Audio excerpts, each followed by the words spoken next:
आम जनता वोटर जो रहती है वो पार्टियों पर निर्भर हो जाती है कि नहीं कांग्रेस, बीजेपी या आम आदमी पार्टी या इसको तवज्जो ज्यादा दी जाती है। निर्दलियों के साथ ये मानसिकता सोच बन जाती है कि ये तो निर्दलीय हैं, केवल वोट काटने के लिए खड़े हुए हैं, इनकी वोट काटने से फलानी पार्टी जीत जाएगी, ढिकानी पार्टी जीत जाएगी। तो निर्दलियों को उतना विश्वास आम जनता नहीं लगा पाती है। अपनी सरकार चलानी है या जिसको सरकार बदलनी है तो वो इस तरीके के आरोप प्रत्यारोप लगाते रहते हैं। भाई अब सामने किसी ने ये नहीं देखा कि 50% की सरकार चल रही है कि 30% की चल रही है।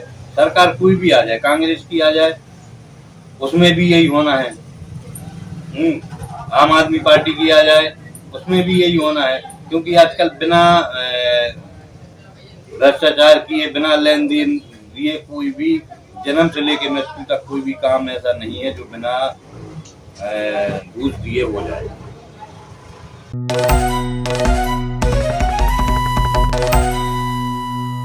नमस्कार, मैं हेमंत गढ़िया, लोकपेकर समाचार में आपका स्वागत है। और आज हम आए हैं सागर विधानसभा के प्रत्याशी, निर्दलीय प्रत्याशी सर असलम सर, जो कि सागर विधानसभा से निर्दलीय चुनाव लड़ने वाले हैं और आज हम उनसे मुखातिब होने जा रहे हैं। सर, स्वागत है आपका हमारे चैनल में। हम आपसे जानना चाहेंगे या सागर विधानसभा की जनता आपसे जानना चाहेगी, थोड़ा सा आप अपने विषय में जनता को बताएं कि क्या आपका सागर विधानसभा में है। मैं असलम सर के नाम से जाना जाता हूँ और मैंने 1992 एक हाई स्कूल संचालित की थी हम लोगों ने मिलकर। करीब कमेटी में 21 लोग थे, सभी ग्रेजुएट तो पढ़े लिखे थे और मैं अलग से कोचिंग भी पढ़ाता था। 15 साल मैं वहाँ प्रिंसिपल के रूप में कार्यरत रहा हूँ और शहर के मतलब आसपास के कई वार्डों से मेरे पास बच्चे वगैरह सब पढ़ने आते थे और मैं शिक्षा के क्षेत्र में मैंने सबसे पहले काम किया है। फिर उसके बाद 2006-07 से मैंने NGO ज्वाइन किया और NGO में सागर जिले के 11 इलाकों में जो स्वयं सहायता समूह का गठन आज चल रहा है, वो हम लोगों ने करीब 2000 स्वयं सहायता समूह का गठन किया है, जो वर्तमान में अभी कई ऊंचाइयों पर वो पहुंच चुके हैं। उसके बाद 2010 से मैं 2012 तक बीना के HIV प्रोजेक्ट में भी रहा हूँ। वहाँ जो महिलाएं रहती थी उनके इलाज वगैरह, उनकी जांच वगैरह कर HIV प्रोजेक्ट में मैंने काम किया है। उसके बाद मैं 2012 से 2017 तक और वर्तमान में मैं अभी अप्रत्यक्ष रूप से नगर निगम की सेवाएं उपलब्ध करा रहा हूँ। ऐसे मैथमेटिक्स में BSc किया है। उसके बाद इकोनॉमिक्स से MA भी की डिग्री भी प्राप्त की है और शिक्षा जगत में मैं कई वर्षों से अपने कार्य को अंजाम दे रहा हूँ और अभी मैं वर्तमान में मदरसे में भी पढ़ाने जाता हूँ। उसके उपरांत समाज के लोगों के जो भी या शहर के लोगों को भी जो भी कुछ भी काम रहते हैं, मैं उन काम को अंजाम तक पहुंचाने की पूरी कोशिश करता हूं। सर, आप विगत कई वर्षों से टीचर भी रहे, प्रिंसिपल भी रहे और समाज सेवा भी कर रहे हैं और आज भी बच्चों को पढ़ाने का काम कर रहे हैं।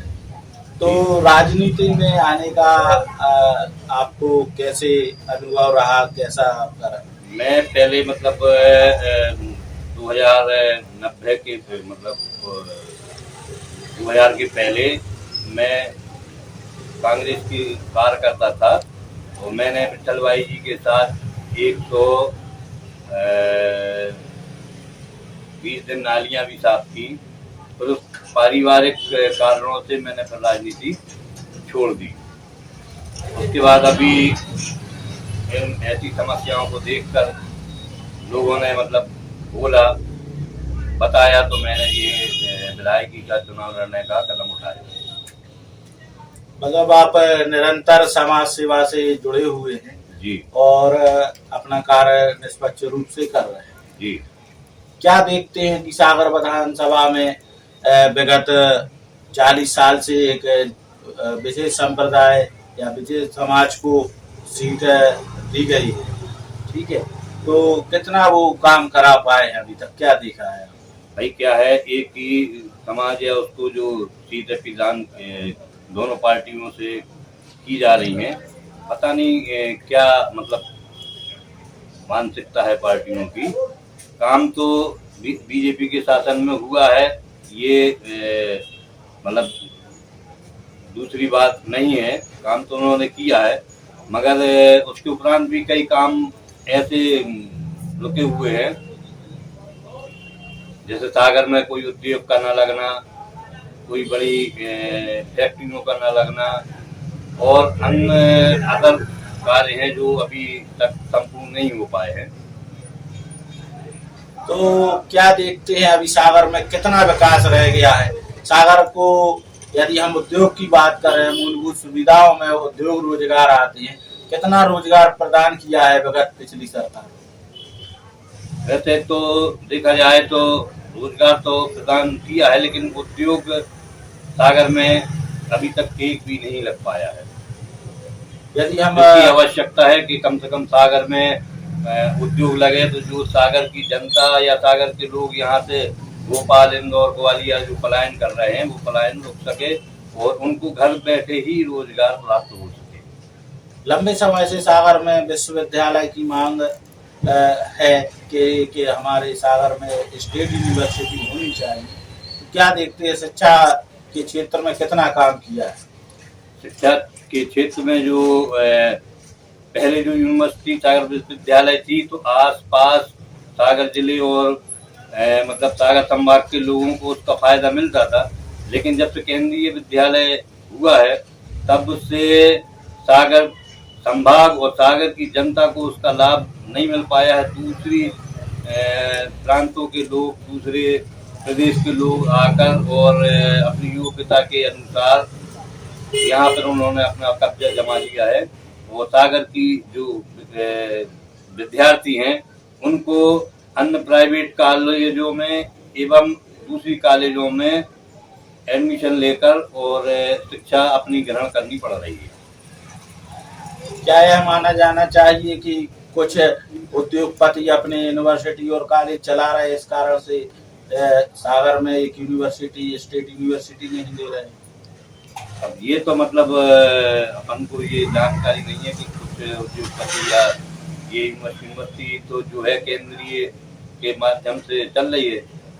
नहीं, कुछ अलग यूनिवर्सिटियां ओपन हुई हैं, हाँ, और कॉलेज चल रही हैं। भाई जो अन्य यूनिवर्सिटी या कॉलेज ओपन हुई है, उनमें जो दबंग नेतागण हैं वो अपनी अपनी उससे रोटियां सेक रहे हैं।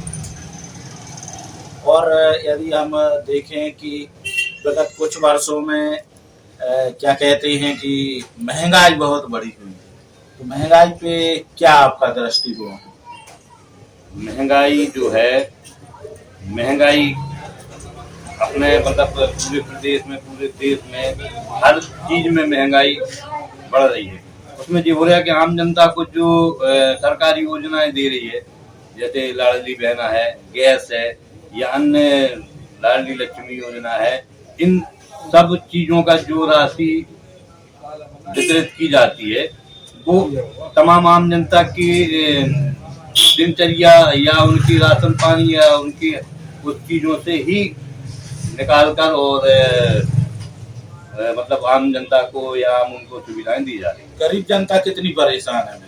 गरीब जनता सबसे ज्यादा जो है, गरीब जनता ही परेशान है, और जब से इन गरीब जनताओं को राशन पानी या ये चीजें प्रदान की जा रही हैं, तो वो और काम धाम करने में आलस्यपना या आलसी होते जा रहे हैं।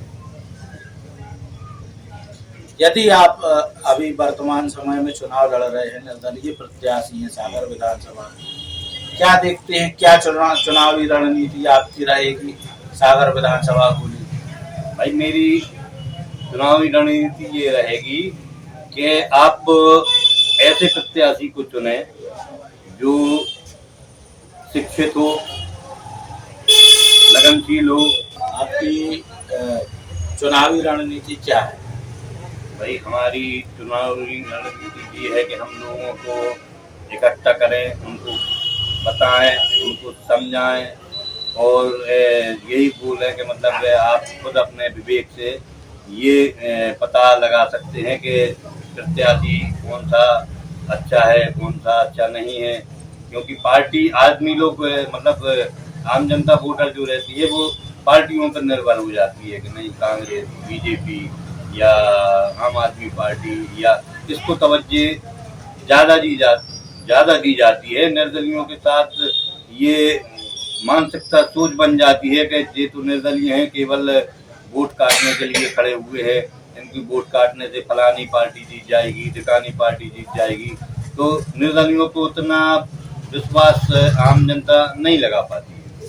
सागर विधानसभा में पिछले 40 वर्ष से मतलब पहले कांग्रेस का शासन रहा, प्रकाश जैन रहे 10 वर्ष, फिर 15 वर्ष सुधा जैन रही और फिर अब 15 साल से शैलेंद्र जैन जी कार्यभार संभाले विधानसभा सागर। क्या देखते हैं आप, क्या एक छत्र राज रहना चाहिए या कितना काम किया है, कितना कार्य देख रहे हैं आप सागर? भाई कार्य तो पहले की अपेक्षा बहुत ज्यादा कार्य हो चुका है और चल भी रहा है, लेकिन ये जाति बात की जो है कम से कम पार्टियों को इसको चेंज करना चाहिए, बदलना चाहिए और भी जो दूसरे समाज के लोग जैसे कांग्रेस पार्टी की बात करें, उनने भी मतलब निधि जैन को टिकट दे दिया सागर विधानसभा से। आम आदमी पार्टी की बात करें तो मुकेश जैन ढाना को दे दिया। इधर बीजेपी की पार्टी की बात करें तो शैलेंद्र जैन जी को दे दिया। तो क्या मतलब और पार्टी के पास कैंडिडेट नहीं? अन्य समाजों के कैंडिडेट तो थे और मतलब ऐसा नहीं है कि अन्य समाजों में कैंडिडेट हैं, नहीं है, अन्य समाजों में भी कैंडिडेट हैं, लेकिन पता नहीं मतलब पार्टी वालों की जो उच्च पदाधिकारी हैं उनकी सोच और मानसिकता की बात अपन को समझ में नहीं आती क्या है, किस वजह से वो देते। हाँ, चेंज करना चाहिए कम से कम। अब जैसे एक खड़े हुए थे बीजेपी से शैलेंद्र जैन जी, तो कांग्रेस को अपने दूसरी समाज का प्रत्याशी ढूंढ का उतारना चाहिए था, या और भी जो उनकी मानसिकता हो अपन उसको नहीं बता सकते। स्मार्ट सिटी सागर में कई वर्ष से काम चल रहा है, जगह जगह रोडें खोद दी जाती हैं, लाइन बिछा दी जाती है, फिर रोड खोद दी जाती है, फिर पानी की लाइन बिछा दी जाती है। कितना गुणवत्ता का काम हो रहा है? भाई अभी स्मार्ट सिटी का जो काम चल रहा है वो पूरी तरह गुणवत्ता का काम अभी हो ही नहीं रहा है। 1 किलोमीटर उन्होंने लाइन खोदी, पाइप डाले, बिछाई, उल्टा सीधा अपना करके और वहां का छोड़ के दूसरी जगह चले। ये नहीं है कि व्यवस्थित एक ही लाइन अपने पकड़ते हुए और जहां तक वो लाइन गई है उसको पूर्ण करें। उसके बाद जो सीवर लाइन के अलावा फिर जो पाइप लाइन नल की है वो डालें, एक रूट पूरी कंप्लीट करके उसको बना के और आगे बढ़ते जाएं, काम होता जाए। पूरे शहर में चारों तरफ अभी खुदा हुआ डला है और स्मार्ट सिटी का काम जितना समय मिला था उससे भी साल 2 साल अधिक होते जा रहे हैं, लेकिन काम पूर्ण नहीं हो पा रहा। बीजेपी के शासन काल में कितना भ्रष्टाचार देखते हैं? भ्रष्टाचार की तो मतलब मतलब लोग कहते हैं कि 50% वाली सरकार है, भाई 30% वाली सरकार क्या है, ये तो आरोप प्रत्यारोप है। जिसको अपनी सरकार चलानी है या जिसको सरकार बदलनी है तो वो इस तरीके के आरोप प्रत्यारोप लगाते रहते हैं। भाई अब सामने किसी ने ये नहीं देखा कि 50% की सरकार चल रही है कि 30% की चल रही है। सरकार कोई भी आ जाए, कांग्रेस की आ जाए, उसमें भी यही होना है। आम आदमी पार्टी की आ जाए, उसमें भी यही होना है। क्योंकि आजकल बिना भ्रष्टाचार किए, बिना लेन देन दिए कोई भी जन्म से लेके मृत्यु तक कोई भी काम ऐसा नहीं है जो बिना घूस दिए हो जाए। सागर विधानसभा की जनता के लिए क्या संदेश देना चाहेंगे या क्या अपील करना चाहेंगे आप अपनी तरफ से? मैं सागर की जनता के लिए यही अपील करना चाहूँगा कि भाई आप एक ऐसा शिक्षित और मिलनसार ऐसा प्रत्याशी तलाश करें और उसको अपना मत देकर उसको विजयी बनाएं, ताकि वो आगे चल के आपकी समस्याओं को उठा सके, आपके शहर का विकास करा सके और जो मूलभूत सुविधाएं हैं वो आपको प्रदान करने की क्षमता उसमें हो। तो आज हम मुखातिब हुए सर असलम खान जी से, जो कि निर्दलीय प्रत्याशी सागर विधानसभा के थे। उन्होंने हमारे चैनल को समय दिया, उसके लिए हम सर को धन्यवाद देते हैं। सर, हमारे चैनल के लिए समय देने के लिए धन्यवाद। आपका भी बहुत बहुत धन्यवाद जो आपने इस निर्दलीय प्रत्याशी के घर पधारे और आपने हमारी इस आवाज़ को आम जनता के लिए, अपनी सागर शहर की जनता के लिए और तमाम मतदाताओं तक पहुंचाने का जो आपने बीड़ा उठाया है वो बहुत अच्छा और बहुत बेहतरीन है। इससे जो भी जनता या वोटर और जो सपोर्टर ये सब रहेंगे उनके लिए एक कुछ सोचने का संबल मिलेगा। रहने के लिए देखते रहिए नो फिकर के संवाददाता हेमंत लड़िया के साथ। धन्यवाद।